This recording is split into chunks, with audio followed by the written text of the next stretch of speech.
I wish I had not waited 14 years. Somebody said if you want to lose something, lose money. You can get that back. 8 out of 10 millionaires have been financially bankrupt. Walt Disney filed bankruptcy 7 times and had 2 nervous breakdowns.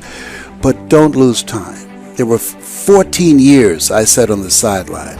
14 years I said, I don't have an investor in me like Tony Robbins. 14 years that said, I don't have an MBA or a PhD, and I can't compete with these guys. I have the complexion of rejection. 14 years I silenced myself. Wow. And so I regret that, because there are some people that maybe if they'd heard my voice, they would not have turned to drugs. If they'd heard my voice, their lives would have taken a different direction. And I can't get those 14 years back. That haunts me, and I think that drives me when I speak with such energy. I'm trying to make up for that time, but I can't.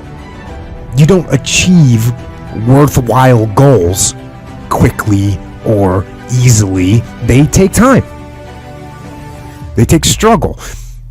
They take relentless pursuit, day in and day out. That's what it takes. But also, things don't usually fall apart quickly either. At least at first, it's a slow process. A little slip here, a little setback over there, a little wearing down of discipline and will over time. That's the thing. Success and failure are generally slow processes. Either slowly building things up or gradually tearing them down. And that's why I say you've got to pay attention. You have to watch. You have to watch every single second. Because those seconds, they turn into minutes. And minutes turn into hours, and hours turn into days, and days turn into years. And so, that second that just went by, that counted. And so did that second. And so did that one. And in those precious seconds, you were either building or you were decaying. You were either gaining ground or you were losing ground in that second, and in every second. Every second counts. So make every second count. Should be afraid of taking risks and pursuing something meaningful. But you should be more afraid of staying where you are if it's making you miserable. It's like the first thing you want to do is dispense with the idea that you get to have any permanent security outside of your ability to contend and adapt. It's the same issue with children. It's like you're paying a price by sitting there being miserable. And you might say, well, the devil I know is better than the one I don't. It's like, don't be so sure of that. The clock is ticking. Yeah, and if you're miserable in your job now and you change nothing, in 5 years you'll be much more miserable and you'll be a lot older. It's a luxury to pursue what makes you happy. It's a moral obligation to pursue what you find meaningful. And that doesn't mean it's easy. You know, if you take people, and I've told you this, and you expose them voluntarily to things that they are avoiding and are afraid of, you know, that they know they need to overcome in order to meet their goals, their self-defined goals. If you can teach people to stand up in the face of the things they're afraid of, they get stronger. And you don't know what the upper limits to that are, because you might ask yourself, like, if for 10 years, if you didn't avoid doing what you knew you needed to do, by your own definitions, right, within the value structure that you've created, to the degree that you've done that, what would you be like?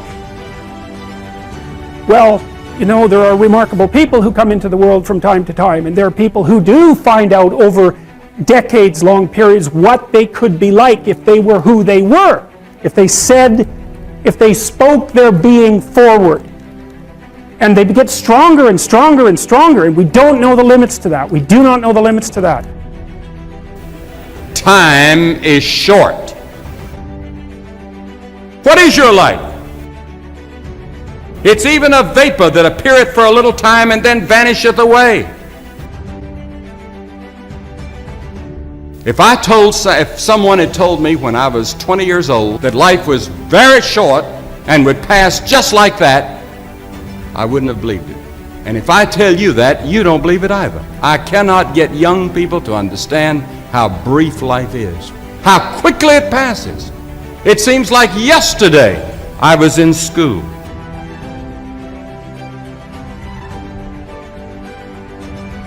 Every one of us here has been given the same amount of time in a day.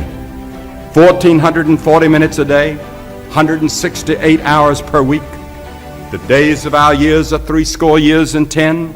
And if by reason of strength they are 80 years, yet is their strength labor and sorrow, for it is soon cut off, and we are passed away and cut off. 70 years God allows us. And it's interesting to me, with all of our medical science, we've never passed that magic mark. The average American male today lives 70 years and 4 months. The average female, 73 years and 6 months. More people live to be 70, but the average age of an American is still 70 as taught in the Scriptures.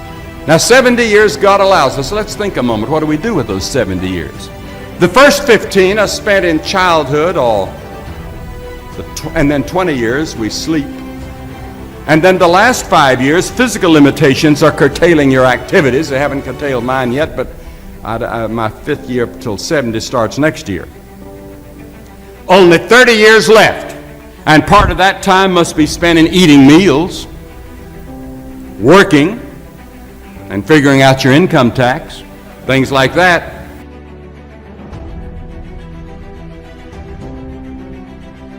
Now is the accepted time. The things we ought to do, the classes we ought to take, the books we ought to read, do it now. The family that needs you, spend more time now. Write that letter home now that you've been meaning to write. Money you ought to give now. Time for study, do it now. People you ought to witness to, do it now. Every time the clock ticks, it seems to say now, today, if you will hear His voice.